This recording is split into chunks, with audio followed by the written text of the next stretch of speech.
quiet archive record. Tonight, we're stepping into a slow unfolding. Settle in.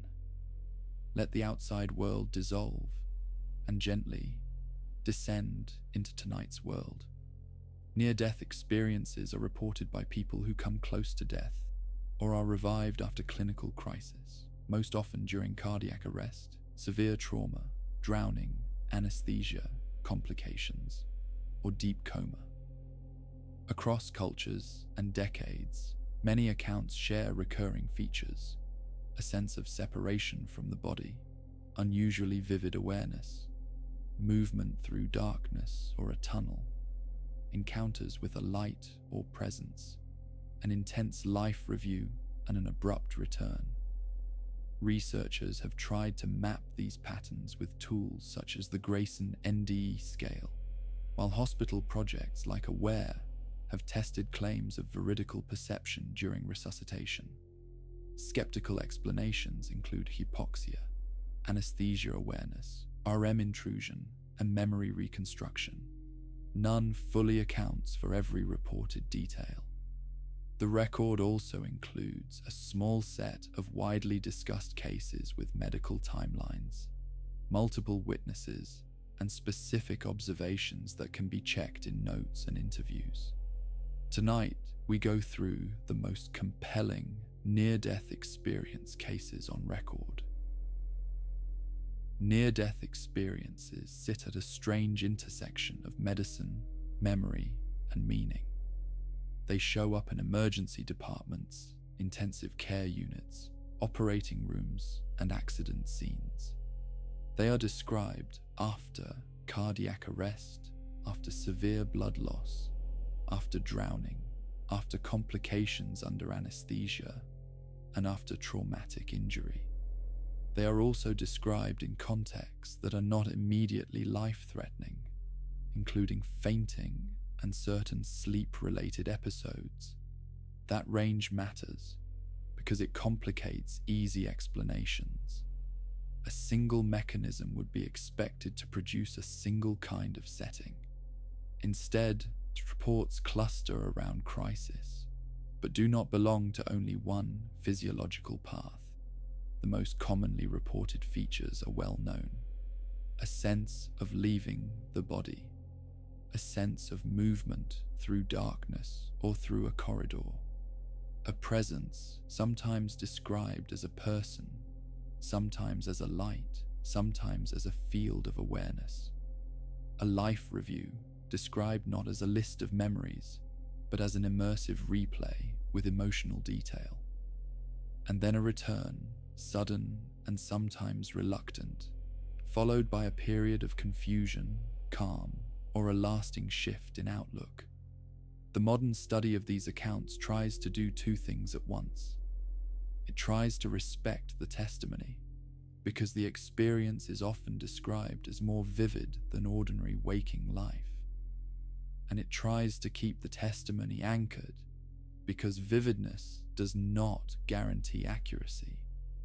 People can be sincere and still be mistaken. People can be altered by a crisis and still misremember the timeline.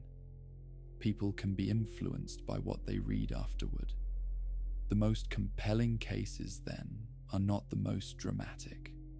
They are the cases that include constraints, a medical timeline that reduces guesswork, multiple witnesses who can confirm certain details, specific observations that can be compared against what was later documented, patterns that repeat across people who never met each other, across cultures that do not share the same religious imagery, across decades of changing media.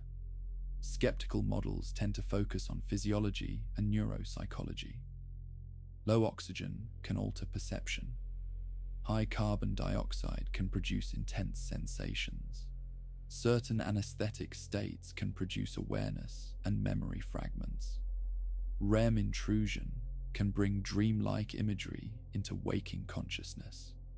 Dissociation can create a feeling of distance from the body, and memory can be reconstructed, especially when the mind tries to give shape to an event that felt overwhelming. Those models explain a great deal. They also leave gaps. The gaps are not proof of anything beyond the brain. They are simply the reason the conversation does not end. A careful review begins with the cases most often cited as having checkable elements. One of the most widely discussed operating room accounts involves a patient named Pamela Reynolds. Reynolds underwent a rare and high-risk procedure in 1991 to address a large aneurysm near the brainstem. The approach involved deep cooling, stopping circulation for a short period, and then restarting it. The aim was to create a still surgical field and reduce bleeding. It is the kind of procedure that leaves a thick trail of documented steps, because every parameter matters. After recovery, Reynolds described an experience consistent with a classic out-of-body account. She described being aware above the body. She described the operating room. She described instruments, including a saw used early in the procedure. She described the sense of hearing conversation and perceiving movement. The details of the case have been retold many times. Retellings tend to smooth rough edges. They tend to increase certainty. They tend to present a single, clean timeline. In reality, the timeline is complex. The details were reported after the fact. The patient had been under anesthesia. The procedure involved multiple phases. Some of the sensory details could be guessed. Some could be learned later. The strongest reason this case remains a reference point is not that it provides an airtight demonstration. It does not. The reason is that it combines an extreme procedure, specialized monitoring, and a highly detailed narrative that the patient insisted was not dreamlike but lucid. Skeptical analyses point to anesthesia awareness and to ordinary routes of information. Even with eyes closed, sound can be perceived. Even with a crisis, memory can stitch fragments into a coherent scene. Some of the described objects are not secret. A surgical team uses recognizable equipment. Supportive analyses focus on the clarity of the narrative and on the claimed timing, relative to the deepest physiological suppression. They also focus on the enduring impact on the patient. The case does not end the debate. It functions as a test of the debate. It forces a question that sits behind many near-death accounts. When a person reports a clear, structured experience during a period of deep physiological crisis, what counts as an adequate explanation? Operating room narratives are only one type of report. Some of the most cited checkable details are mundane rather than cinematic. They involve ordinary objects, ordinary statements, and ordinary behaviors during resuscitation. The power of a mundane detail is that it is not what the mind is expected to invent. One of the best known examples in that category is often called the dentures case. In one retelling, a patient in a cardiac arrest is resuscitated. During the emergency, a staff member removes the patient's dentures and places them somewhere safe. Later, after recovery, the patient identifies the staff member and indicates where the dentures were placed. The implication is that the patient was aware in some way during the period of crisis. As with many often repeated stories, the details vary between sources. Some accounts connect it to Dutch hospital settings and to physicians who collected near-death reports, including the work associated with Pim van Lommel. Skeptical responses ask whether the patient could have seen the placement earlier, whether the event could have been learned afterward, and whether memory might have folded time. Supportive responses emphasize the specificity and the surprise among staff. A single anecdote is not a laboratory demonstration. It does not have the controls of a formal experiment. What it does have is a natural constraint. A patient in crisis is not assumed to be collecting careful observations. When a patient later reports a small, checkable action that staff did not expect the patient to know, it becomes memorable. Another widely circulated story aims at a different kind of constraint. It is often called the case of Maria's shoe. A woman is brought to a hospital in medical crisis. She reports an out-of-body experience. She claims she was aware outside the building and noticed a shoe on a ledge. A staff member later checks and finds a shoe in the described location. This story is famous. It is also contested. Requests for primary documentation have repeatedly surfaced. The account exists largely in retellings, in talks, and in books, rather than in a clean, clinical report that can be reviewed line by line. That matters. A story can be true and still be poorly documented. A story can be poorly documented and still influence research priorities.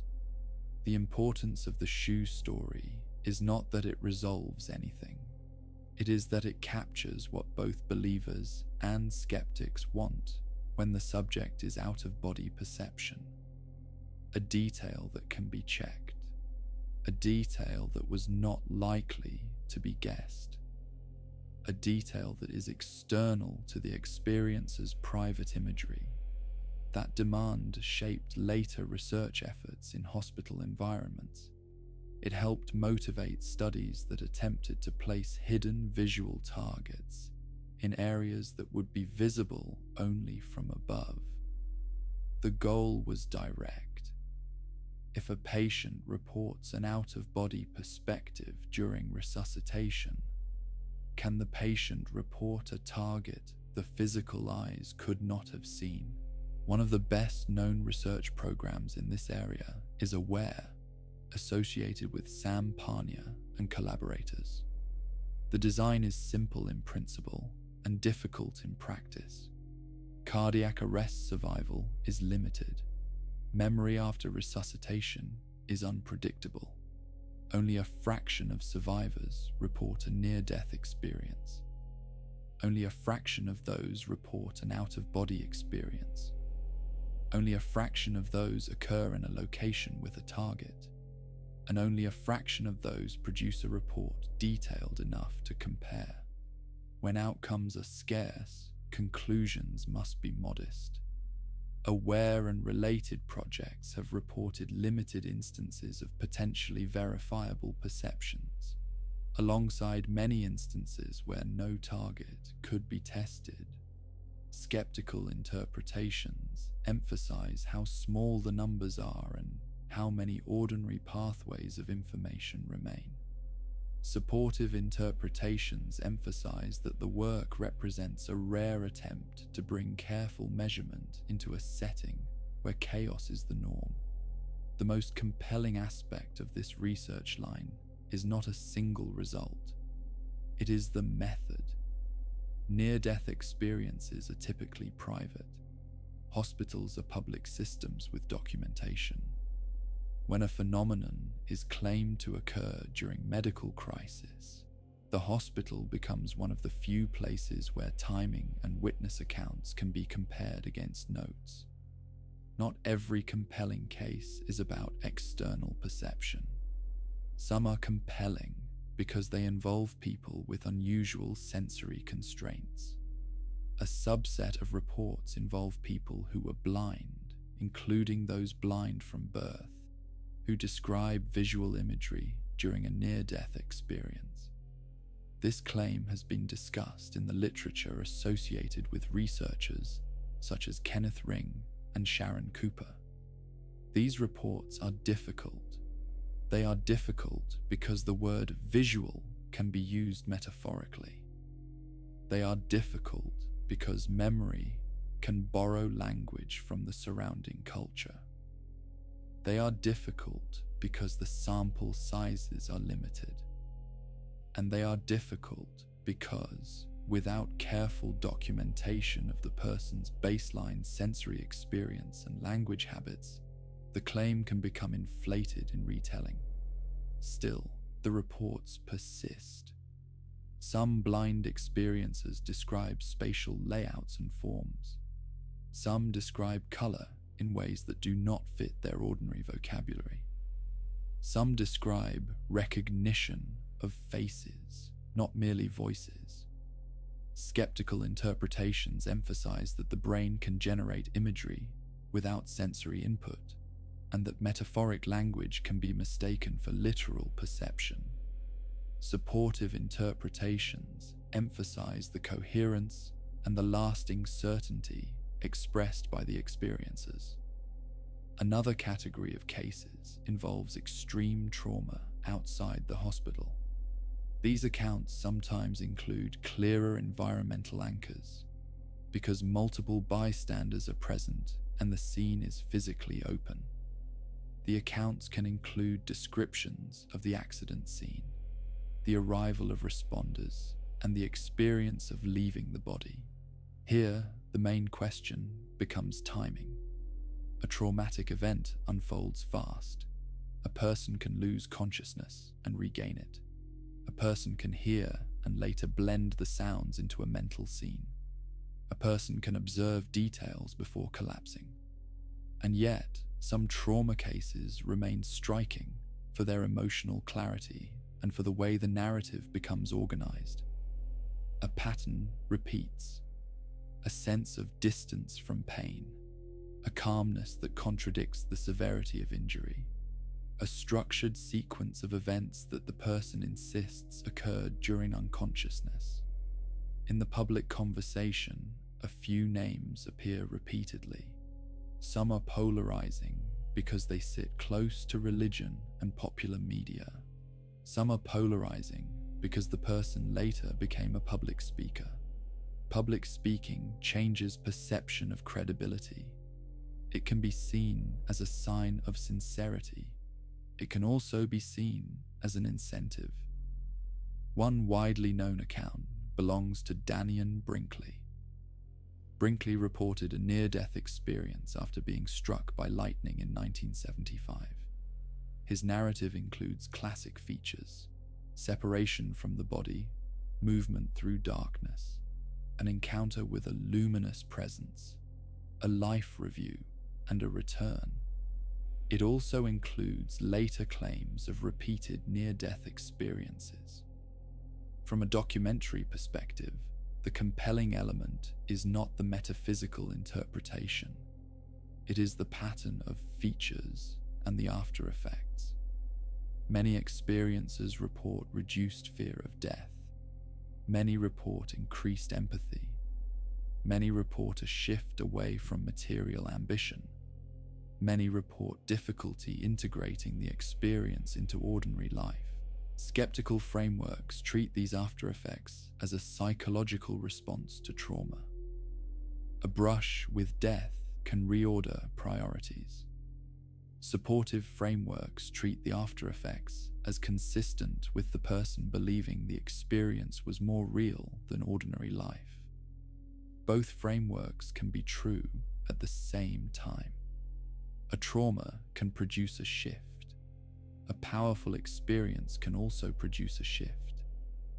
Another often cited account is that of Eben Alexander, a neurosurgeon who reported a near-death experience during a severe illness involving bacterial meningitis. Alexander described a prolonged coma and a complex inner narrative involving landscapes, a sense of love, and a return.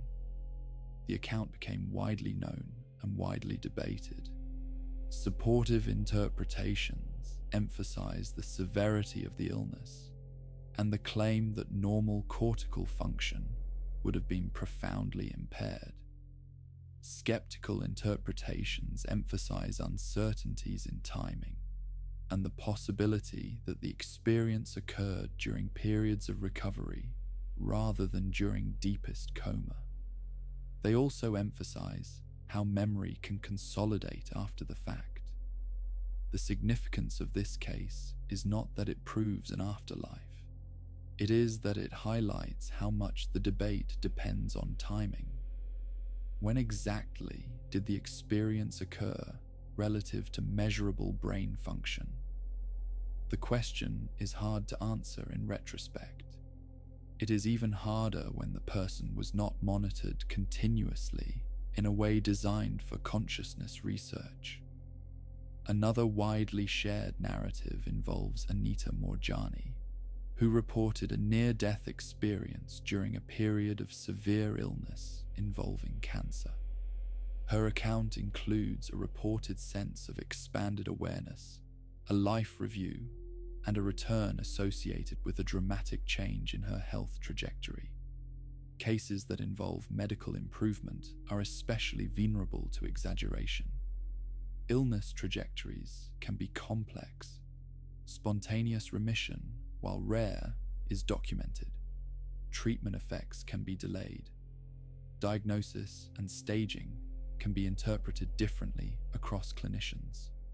And yet, the narrative remains compelling to many because of the combination of crisis, reported clarity, and enduring personal transformation.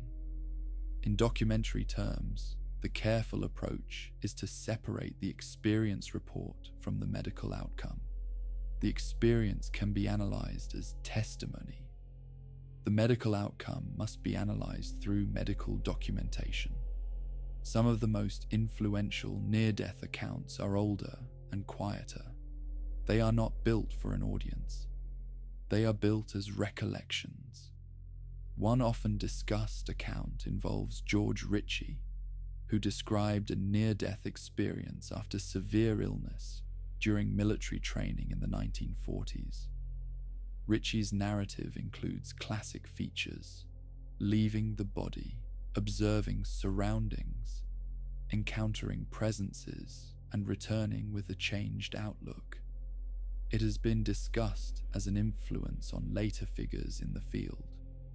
Older accounts matter because they are less shaped by modern media. They occur before internet communities and before modern near-death books became common. That does not guarantee accuracy. It reduces one form of contamination. Another well-known narrative is associated with Howard Storm, a former atheist and art professor who described a near-death experience during a medical crisis in the 1980s. Storm's account includes a distressing phase and then a shift toward a luminous, supportive presence.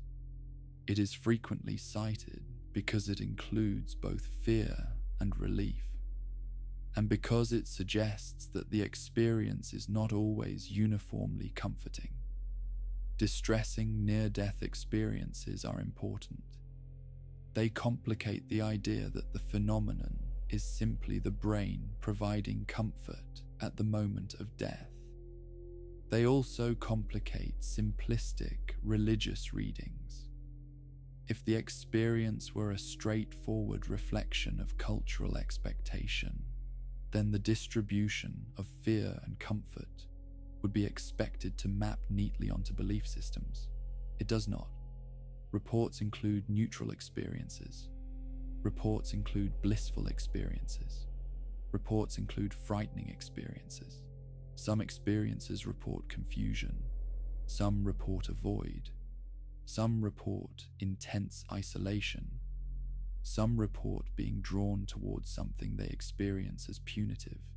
Skeptical frameworks interpret distressing experiences as compatible with panic, hypoxia, and dysregulated brain states.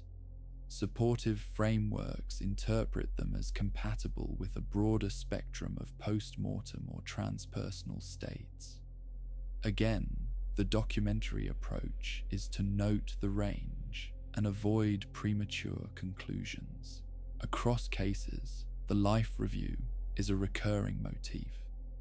It is described with striking consistency. The person experiences memories not as distant images, but as immersive scenes. The person experiences the emotional impact of actions, sometimes including the impact on others. The person reports a form of moral clarity that feels immediate.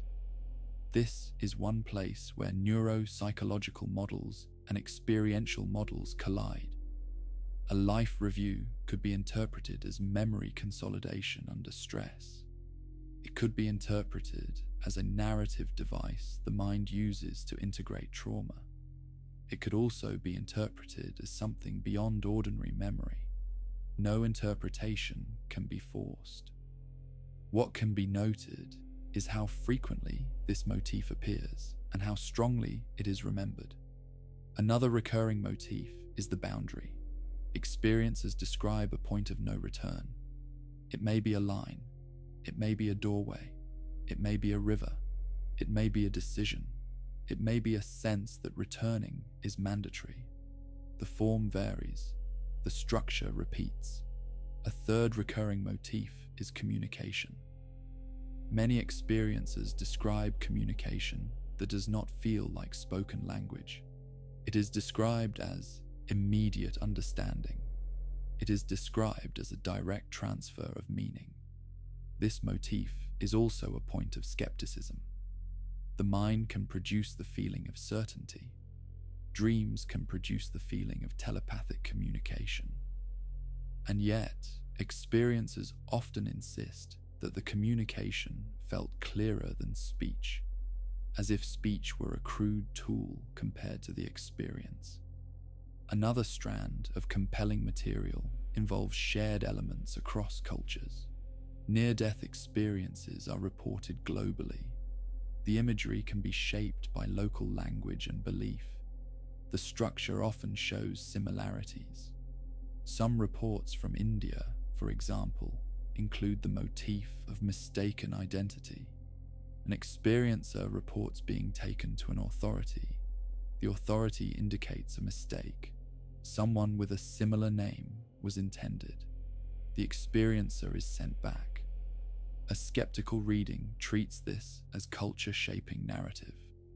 An experiential reading treats it as culture-shaping description rather than the underlying event. A documentary approach notes that both are plausible.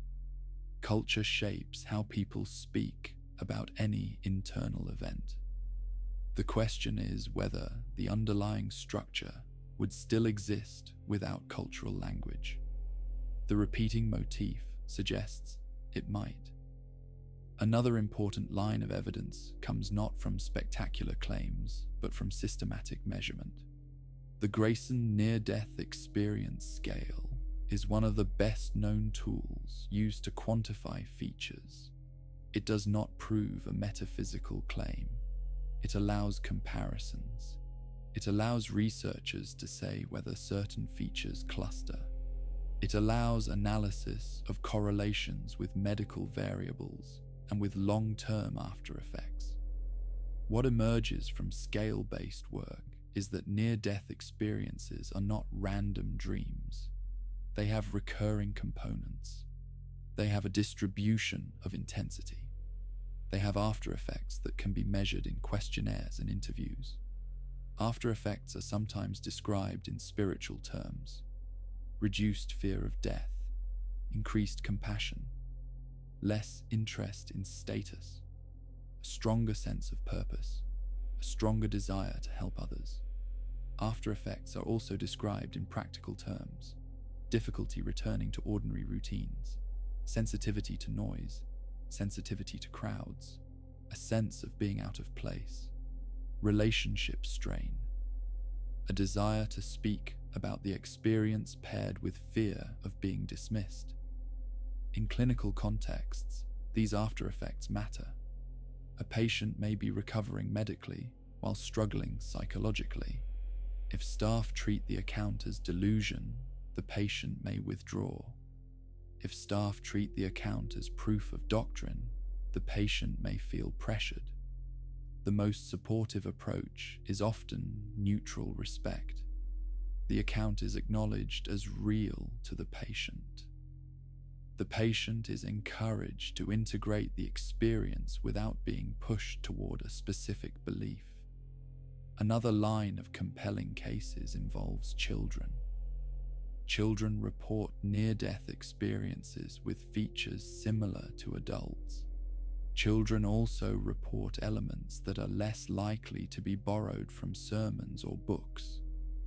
Some children report meeting deceased relatives they did not know had died. Some report details about family events they were not present for. As with all such claims, documentation is decisive.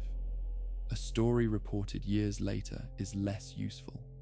A story documented quickly, with careful questions, is more useful. Even then, the possibility of information leakage remains. Families talk, hospitals talk, children absorb cues. Still, the persistence of child reports is one reason the phenomenon continues to be studied.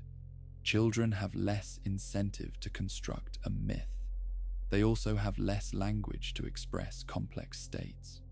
When the structure appears anyway, it suggests something stable about how humans respond to crisis.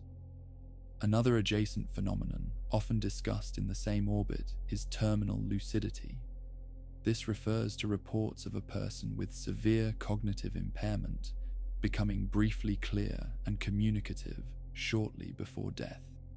It is not the same as a near-death experience. It is not always accompanied by a report of leaving the body. It matters because it also challenges simple models. If a brain is severely impaired, why would clarity appear?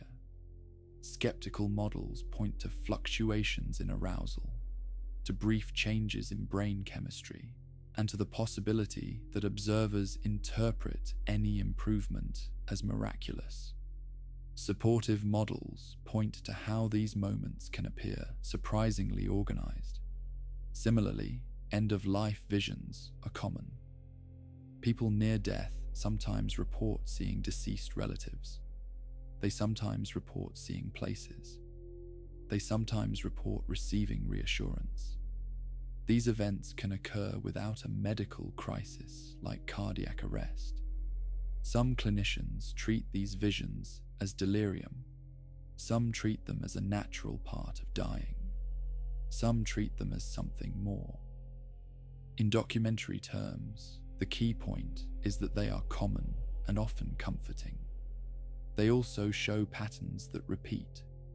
Another recurring claim in near-death testimony is the sense of returning with a mandate, not a mission in the heroic sense, a sense that the person must return because the person is not finished, a sense that returning is required for family or for unfinished obligations. This motif is psychologically plausible. A mind near death may cling to attachment. It is also narratively consistent across reports, even when the details differ. One of the most persistent and controversial categories involves apparent encounters with deceased individuals. Experiencers sometimes describe meeting relatives who have died. They sometimes describe meeting individuals they did not know were dead and later learning of the death. These claims are compelling when the experiencer lacked prior knowledge. They are also difficult because the possibility of partial knowledge is hard to eliminate. A casual remark can be forgotten. A family member can withhold information. A rumor can circulate. The most cautious approach is to treat these reports as suggestive, not decisive. They are not a clean bridge to metaphysics. They are an invitation to better documentation. A similar category involves reports of hearing conversations during resuscitation. Hospitals can sometimes confirm whether certain phrases were spoken. They can sometimes confirm who was present. They can sometimes confirm whether a specific action occurred. This is not simple. resuscitations are noisy. Staff move fast. Documentation is focused on care, not on consciousness research, and memory is malleable. Still, the accumulation of small details reported by survivors has kept clinicians interested. If a patient describes a disagreement between staff that staff later confirm, it creates unease. If a patient describes the placement of a crash cart or the sequence of shocks, it draws attention. The mind can guess. The mind can also overhear. But sometimes the match feels too neat. This is where the subject becomes difficult to reduce. A reduction is possible. A reduction is also not always persuasive. The persuasiveness depends on the completeness of the explanation. In the skeptical landscape, several candidate mechanisms recur. Hypoxia can generate tunnel-like imagery. Hypercapnia can intensify sensations. Ketamine and ketamine-like states can produce dissociation and a sense of leaving the body. Temporal lobe instability can produce intense meaning and presence. REM intrusion can blend dream features with waking awareness. These mechanisms can generate components. They do not automatically generate the full pattern. They do not automatically generate the lasting after effects. They do not automatically generate the repeated motif of a boundary and a return. Again, this is not proof. It is simply why researchers continue to argue. A key observation in many near-death reports is that the experience is described as organized, not chaotic, not like delirium, not like a scattered dream. Even when the imagery is unfamiliar, the experiencer often describes a sense of clarity. In skeptical models, this can still occur. A dream can feel coherent. A hallucination can feel coherent. A dissociative state can feel coherent. The brain is a narrative machine. When the brain is stressed, it can produce strong narratives. In experiential models, the clarity is treated as evidence that consciousness can operate independently of the brain. That claim is large. It demands evidence that is larger than testimony. The documentary approach is to treat clarity as a reported feature. Clarity is important because it is part of what makes these accounts psychologically powerful. It also affects how a person integrates the event afterward. If the event felt like a dream, it can be dismissed. If it felt like the most real thing that ever happened, it becomes difficult to ignore. There is also a clinical reality. People who survive resuscitation sometimes report near-death experiences. Many do not. Some report confusion and fragmented memory. Some report no memory. Some report comforting imagery. Some report nothing at all. The variability is important. If near-death experiences were simply the inevitable result of brain shutdown, then the reports would be expected to be universal. They are not. If near-death experiences were simply the result of cultural expectation, then the structure would be expected to map cleanly onto belief. It does not. If near-death experiences were simply random dreams, then the cross-cultural motifs would be expected to be weaker. They are often strong. This does not force a conclusion. It limits conclusions. The subject also rewards patience. A single striking report can be seductive. A single skeptical dismissal can be seductive. Both are shortcuts. The only honest way through is accumulation, comparison, and careful attention to what is actually known versus what is assumed. A deeper look at why some cases feel more compelling begins with definitions. In medicine, the phrase clinical death is often used loosely. A heart can stop. Breathing can stop. A person can lose measurable responsiveness. That does not mean every cell is dead. It means the body is in a state where death is imminent without intervention. In cardiac arrest, the brain is deprived of normal blood flow. If circulation is restored quickly, the person may survive with intact memory. If circulation is not restored, injury accumulates. The window is not a single number. It depends on temperature, the cause of arrest, the speed of resuscitation, and the quality of perfusion. In public discussions, near-death experiences are sometimes described as occurring during a flatline. In reality, the measurement most people mean is an electrocardiogram tracing. A flat electrocardiogram means the heart is not producing organized electrical activity. It does not directly measure what the brain is doing. The brain has its own signals, and in many emergency settings, detailed brain monitoring is not part of routine care. Even when brain monitoring is present, interpretation is complex. Surface electroencephalography is a limited window. It can miss deep activity. It can be distorted by noise, and it is rarely set up in a way designed to capture rapid transitions during resuscitation. These limitations are not a weakness of the phenomenon. They are a weakness of the environment. A resuscitation is built to save a life, not to preserve a perfect timeline of consciousness. So the most compelling cases are those that reduce timeline uncertainty, even if they cannot eliminate it. That is one reason operating room cases remain prominent. Operating rooms are controlled, procedures are documented, teams are stable. The sequence of events is not perfect, but it is less chaotic than a street scene. The Reynolds case continues to be debated because it sits close to those constraints. It involves deep cooling and a period of circulatory arrest. It involves a setting where staff roles are distinct.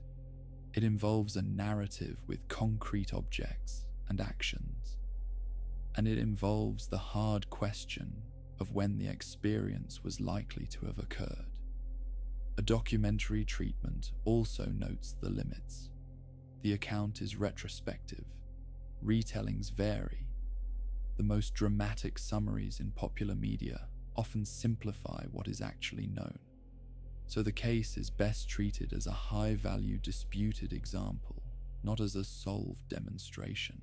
Prospective studies matter because they reduce some of the distortions that come with fame. Instead of collecting stories already shaped by repetition, they attempt to capture accounts from survivors in a systematic way. One of the most frequently cited prospective studies was conducted in the Netherlands and published in 2001. It followed survivors of cardiac arrest across multiple hospitals. In that cohort, a minority of survivors reported near-death experiences, and a smaller subset met criteria for deeper experiences by established scales. A key observation from prospective work is that the presence of a near-death experience does not map neatly onto medical severity. Some people with severe physiological compromise report no experience. Some people with less severe compromise report a vivid experience. This is often interpreted in two competing ways. Either the mechanism is not simply the degree of brain stress, or the reporting is influenced by psychological variables and memory. Both interpretations can be true. Memory is never a simple replay. Memory is not a direct replay, it is a reconstruction. That is true for ordinary events. It is even more true for events that happen near unconsciousness. And yet, prospective studies repeatedly find structured similarities. They find recurring elements. They find that certain features co-occur. They find that people often insist on heightened clarity. They find long-term changes in attitude and fear. Those after effects are a double-edged kind of evidence. They suggest the experience is significant. They do not prove the experience is veridical. People can be transformed by dreams. People can be transformed by trauma. People can be transformed by psychedelic experiences. Transformation demonstrates psychological impact, not metaphysical origin. Still, the pattern of after effects is one reason clinicians take the account seriously as patient experience. Many experiencers report a persistent decrease in fear of death. Some report an increase in meaning and purpose. Some report increased empathy. Some report decreased competitiveness. Others report difficulties. A person can return to ordinary life and find it strangely flat. A person can feel isolated. A person can struggle with relationships when priorities shift. A person can feel anger at being forced back. A person can experience grief, not for the dead, but for the loss of the experience itself. There is also a subset of distressing experiences. These are often underreported because they are harder to share. They can involve fear, isolation, and a sense of threat. They can involve imagery of pursuit or punishment. They can involve a sense of falling rather than rising. Distressing accounts are important because they challenge the simplest comfort model. If the brain were always providing a soothing narrative at the brink of death, then the distribution of distress would be expected to be very low. It is not zero. The presence of distress does not prove anything beyond the brain. It does suggest the phenomenon is not a single mood state. Another reason some cases feel compelling is the claim of veridical perception. This is often confused. Veridical means that a reported observation matches something external. It does not mean the observation is impossible by ordinary senses. The difficulty is establishing the root of information. In hospital settings, hearing is a major confound. Hearing can persist during reduced responsiveness. Hearing can return early. Sound can be stored and later reconstructed into a scene. An experiencer can later say the experience occurred during unconsciousness, while the auditory fragments were actually captured during partial awareness. So the best veridical claims are those that involve visual layout, unusual placement, or details that staff did not discuss. Even then, the possibility of later contamination exists. A comment overheard in recovery.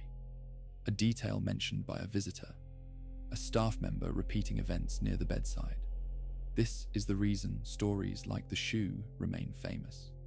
The story aims to bypass auditory confounds. It aims to place the detail outside the room. Its weakness is documentation. Its strength is that it embodies the type of constraint that would matter. Researchers who have reviewed veridical perception claims have sometimes categorized them. Some claims are weak and likely explained by ordinary observation. Some are plausible but not documented well enough to judge. Some involve details that staff later affirmed as accurate. Jan Holden and collaborators, for example, have published reviews of apparently non-physical perception in near-death experiences, noting both the proportion of reports judged accurate and the methodological limitations. These reviews are often cited because they attempt to move beyond anecdotes without pretending the data are perfect. The main point of such work is not certainty, it is structure. It shows where evidence tends to be strongest and where it tends to be weakest. Hospital target studies were built to resolve this by design. Instead of relying on staff memory, a target is placed in advance. Instead of relying on a general description, a specific image is used. The result has been slow, not because the idea is flawed, because the environment is unforgiving. Survival is limited, reports are limited, target exposure is limited. Even if a single target match were achieved cleanly, it would not end the debate. It would shift it. It would raise new questions about what kind of perception occurred. It would force a refinement of models. Another reason near-death experiences remain compelling is their relationship to time. Experiencers often report that time behaved differently. Minutes feel like hours. A long sequence feels like an instant. A life review feels simultaneous. Time distortion has many ordinary explanations. Dreams distort time. Trauma distorts time. Drugs distort time. The brain does not measure time directly. It constructs time from memory and attention. Still, the subjective sense of timelessness is one of the most consistent and transformative reported features. It is also one of the hardest to translate into language. Language itself is a constraint.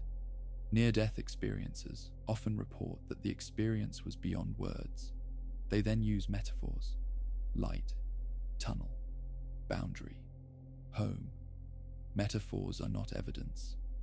They are evidence of difficulty. When the same metaphors appear across people who never met, the repetition becomes notable. It can be interpreted as culture. It can also be interpreted as humans reaching for the nearest tool. There is also an important clinical boundary. Near-death experiences must be distinguished from delirium. Delirium is common in intensive care. Delirium can involve vivid hallucinations. Delirium can involve paranoia and confusion. Near-death experiences, as described by many experiencers, are often marked by clarity and structure. That difference is not absolute. It is one reason clinicians ask careful questions. Another boundary is between near-death experiences and anesthesia awareness.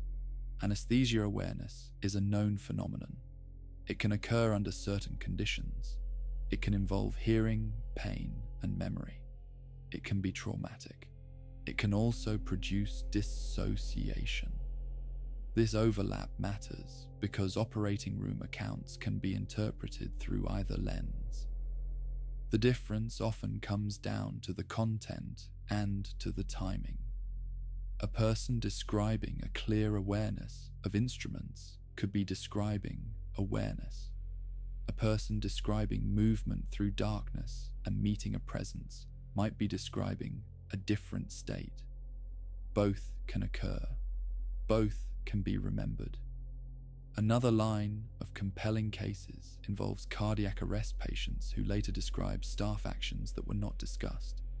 These details are often small: a broken piece of equipment, a particular phrase, a staff member entering late, a specific sequence of steps. The problem is that the public rarely sees the documentation. The public sees the summary. So the most honest documentary conclusion about these cases is modest. Some reports contain details that staff later affirmed. Some are likely explained by ordinary observation. Some are impossible to evaluate because the primary notes are not available. What remains is the pattern. The pattern survives skepticism because skepticism explains parts but not all. The pattern survives belief because belief explains meaning but not mechanics. So the phenomenon sits in the middle. A careful approach also notes selection. The most dramatic accounts are more likely to be shared. The most comforting accounts are more likely to become public. The most frightening accounts are more likely to be hidden. The most ambiguous accounts are less likely to be remembered. This can shape what the public thinks near-death experiences are. It can also shape what researchers study. A research program is influenced by what gets reported. A funding body is influenced by what sounds important. A clinician is influenced by what patients bring. This is one reason continuous, prospective, and culturally diverse research matters. It reduces the gravitational pull of a few famous names. It creates a wider base. Another compelling dimension is the social impact of these reports.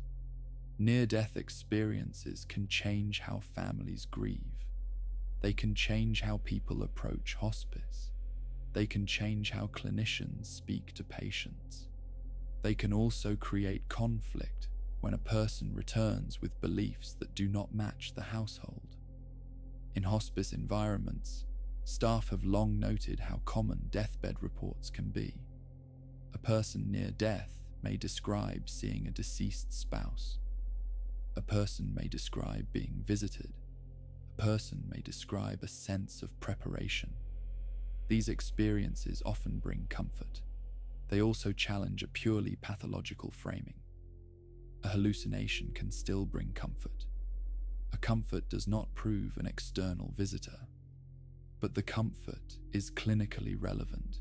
It changes the emotional tone of dying. Shared death experiences are sometimes described in the same orbit. A relative at the bedside reports sensing a presence. A relative reports seeing light. A relative reports a sudden wave of calm. These accounts are harder to study because they involve multiple people and a high emotion context. They are still part of the wider landscape.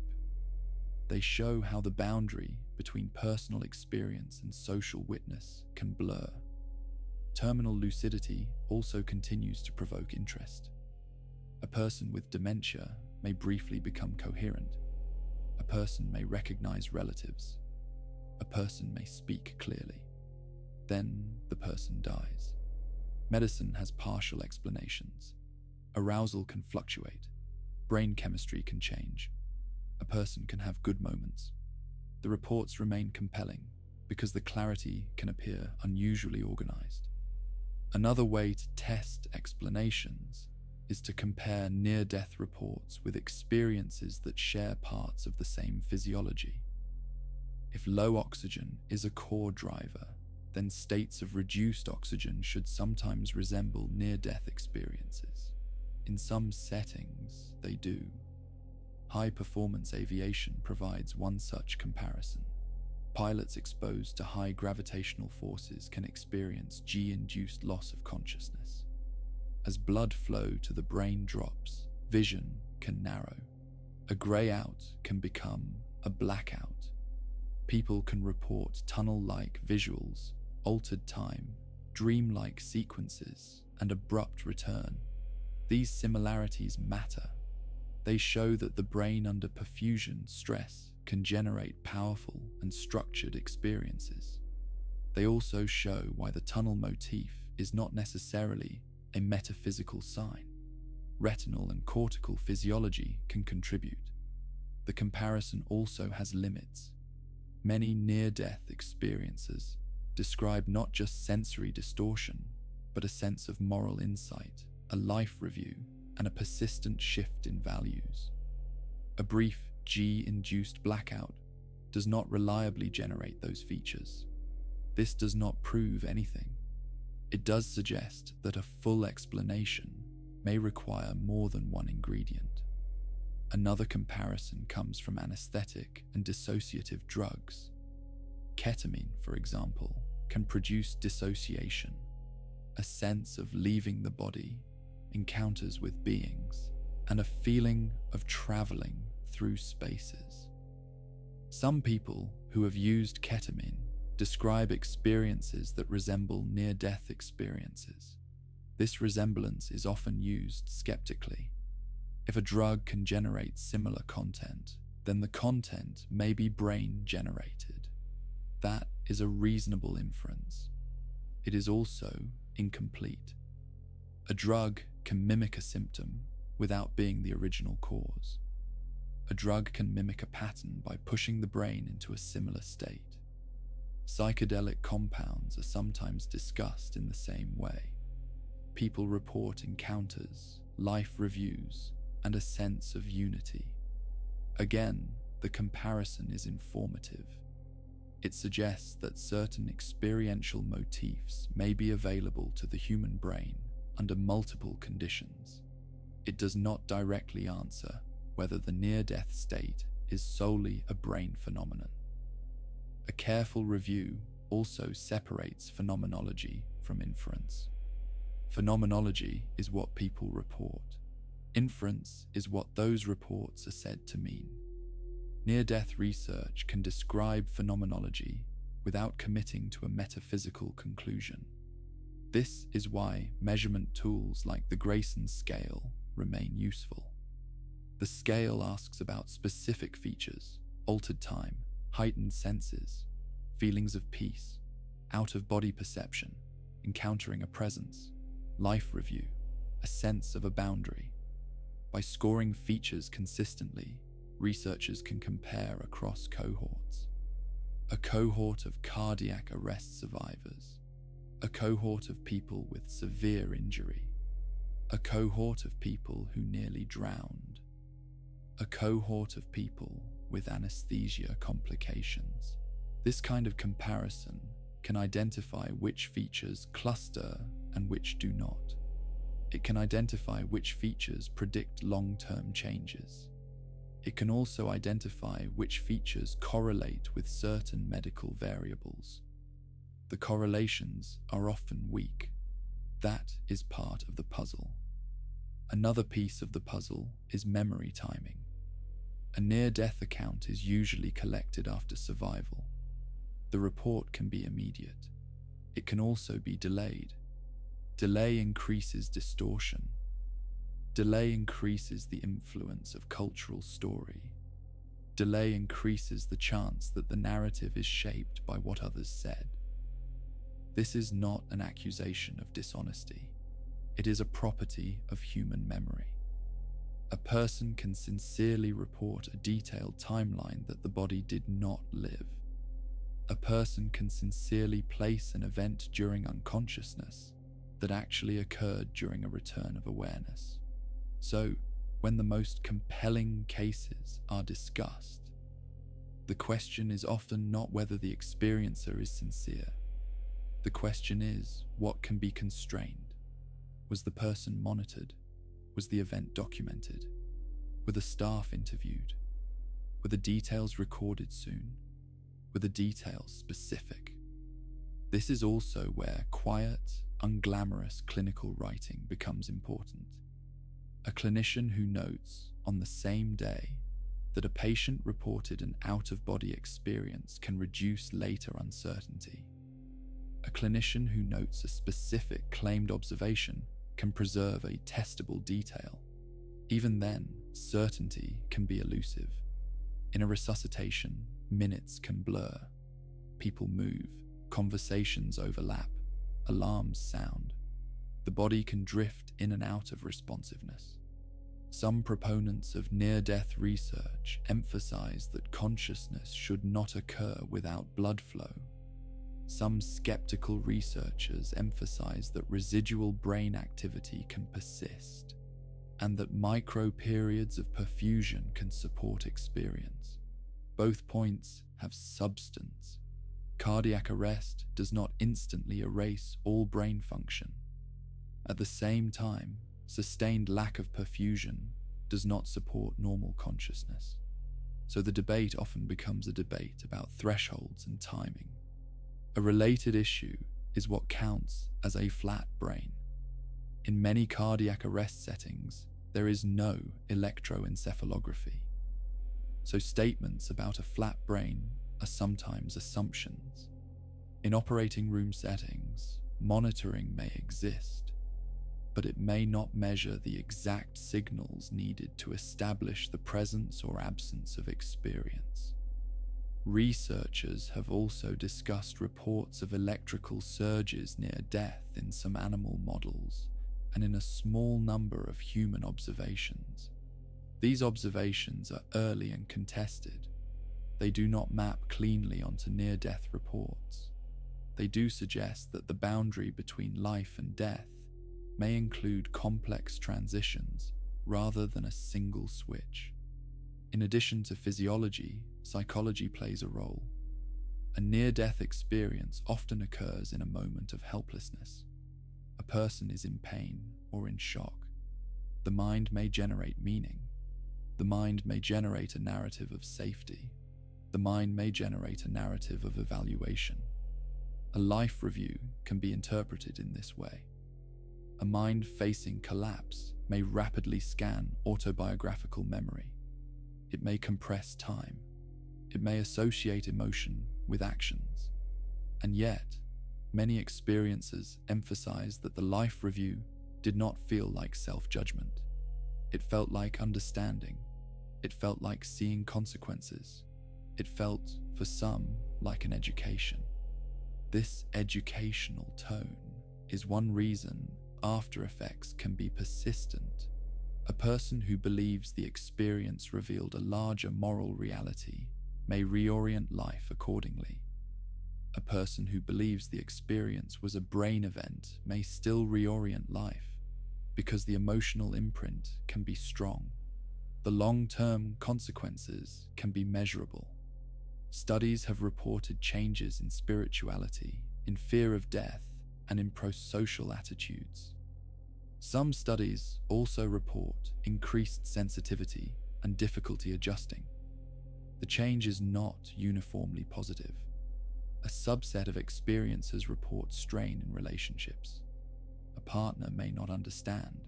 A friend may dismiss. A religious community may demand that the account fit doctrine. A skeptical community may demand that the account be denied. So, the phenomenon is not only a scientific debate, it is a social and clinical reality. People live with these memories. People make life choices based on them. This creates an ethical responsibility for how the accounts are discussed. Mockery can harm. Certainty can also harm. A patient can be vulnerable. A patient can be searching. The most responsible stance often looks plain. Listen. Document what can be documented. Avoid forcing meaning. Avoid forcing denial. This is also why the most compelling cases are often the least theatrical. A specific statement heard during resuscitation. A small action later described accurately. A detail about a room layout. A comment that staff forgot they made. In those small details, the debate becomes concrete. The question is no longer general. It becomes specific. It becomes testable. It becomes limited. And when a detail survives those constraints, it earns a place in the ongoing discussion, not as a trophy, as a reason to keep studying. All of this returns to the same central point. Near-death experiences are not a single proof. They are a body of testimony.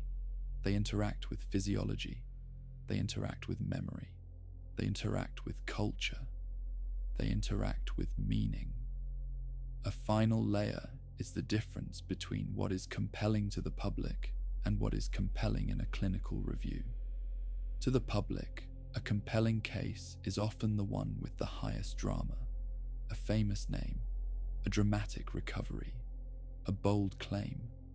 In a clinical review, the compelling elements are usually quieter, a stable timeline, a report documented soon after recovery, a description that is specific enough to compare, a witness who can be interviewed, a medical context that reduces guesswork. That is why prospective studies and careful hospital documentation remain more valuable than viral stories. A viral story can still be true.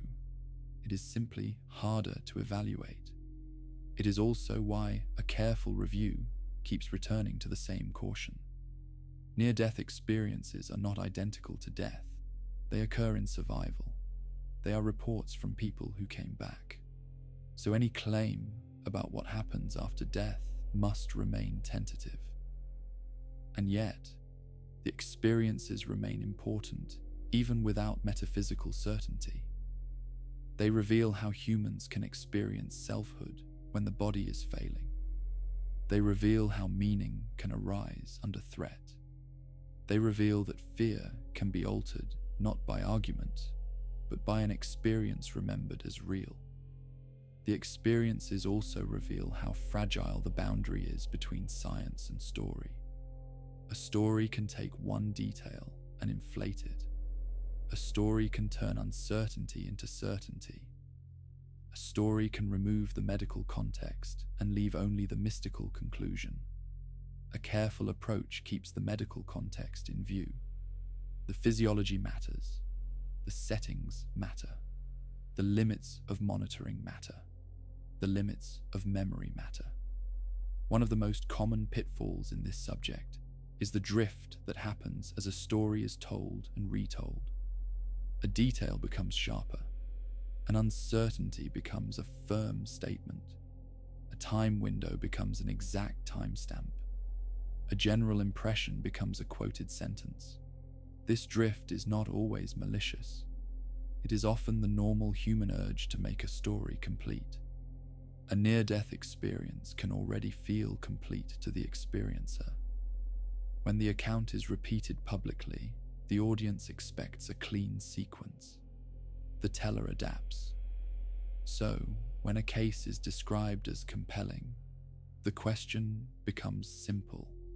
Is the compelling element present in the earliest account, or only in later summaries? Is the timeline supported by clinical notes or inferred?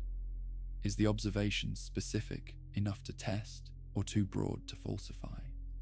Is the witness independent or involved in promoting the story?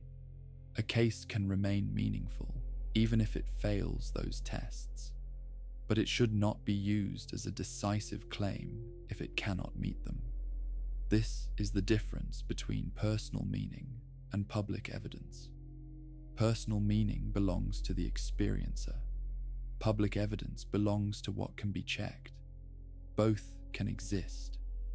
Confusing them is where the subject turns into a fight. It also keeps the human context in view. A resuscitation is not only a medical event, it is a psychological rupture.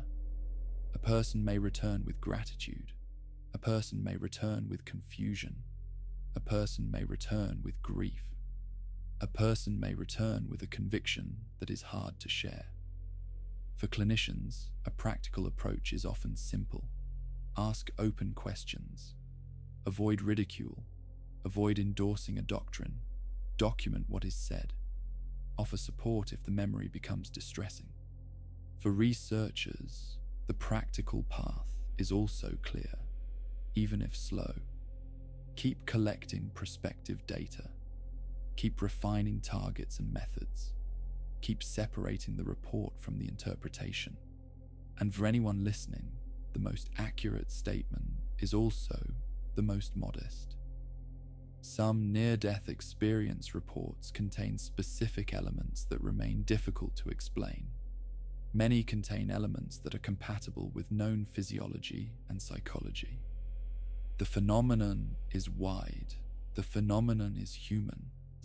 One more motif deserves attention because it sits at the boundary between report and verification.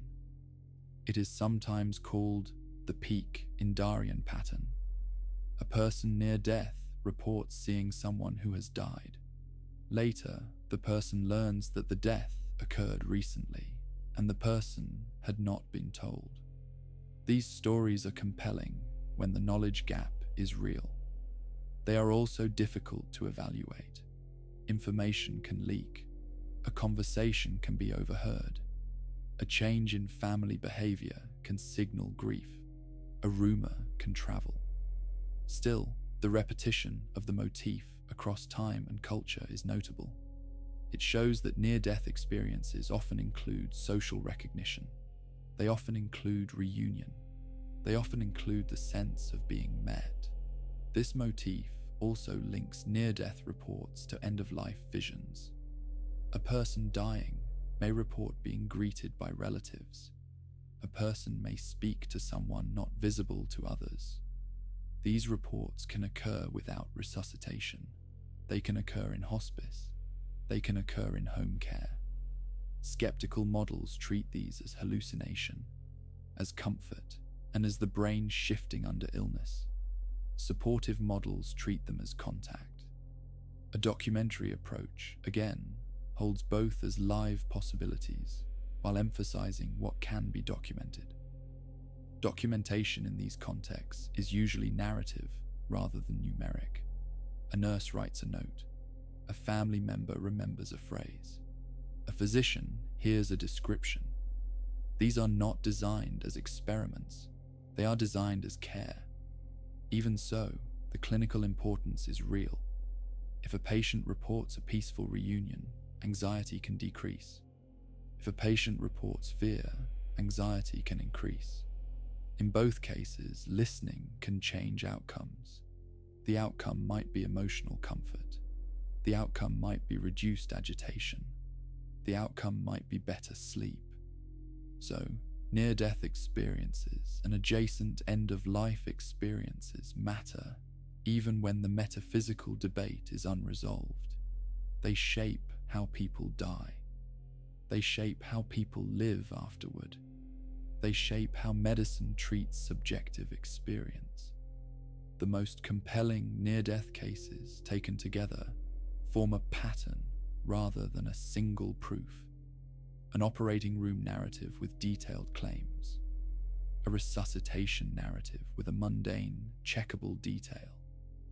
A widely repeated out-of-building perception story that reveals the demand for verification. A research effort attempting to place targets and measure outcomes. A set of reports from people with unusual sensory constraints. A set of reports from trauma settings with multiple bystanders. A set of reports with strong after effects that persist for years. When these are placed side by side, the phenomenon looks less like one story and more like a family of related experiences. A family that appears under threat to life. A family that is remembered with unusual intensity. A family that is described with a mixture of sameness and cultural variation. At the center of all of it is a human problem. Death is the limit nobody has a direct report from. Near-death experiences are reports from the edge. They are not the same as death. They are not proof of what lies beyond. They are evidence of what humans can experience when the body is in crisis. They matter because they change people. They matter because they influence how clinicians listen. They matter because they force a difficult humility. Not all of consciousness is neatly captured by ordinary categories. Not all of subjective experience is neatly dismissed. A careful conclusion does not announce certainty. It identifies what is known. It identifies what is contested. It identifies where documentation is strong. It identifies where retelling has inflated a claim. Pamela Reynolds remains debated because it is complex and unusually well described. The dentures story remains discussed because the detail is small and surprising. The shoe story remains famous because it symbolizes the demand for verifiable perception, even when the documentation is imperfect. Hospital target studies remain important because they attempt measurement rather than argument. Blind experiencer reports remain provocative because they challenge a simple sensory narrative while still requiring careful documentation. No single case carries the full weight. The weight is in the repetition. The repetition is in the structure. The structure is in the way humans describe leaving the body, meeting a presence, facing a boundary, and returning changed. This is not a courtroom. It is not a sermon. It is a record of reports, constrained by medicine, complicated by memory, and kept alive by the stubborn fact that the experience for many is remembered as more real than reality. Whatever the final explanation, these accounts deserve careful handling. They involve trauma. They involve grief. They involve people learning to live again with a new relationship to death. The question remains open, not because evidence is absent, but because the evidence is uneven and the experience itself refuses to fit neatly into a single box. And the night remains quiet enough to leave the question open, not as an invitation to fantasy, as an invitation to care, to method, and to humility. This was a Quiet Archive story, where the story ends, sleep begins.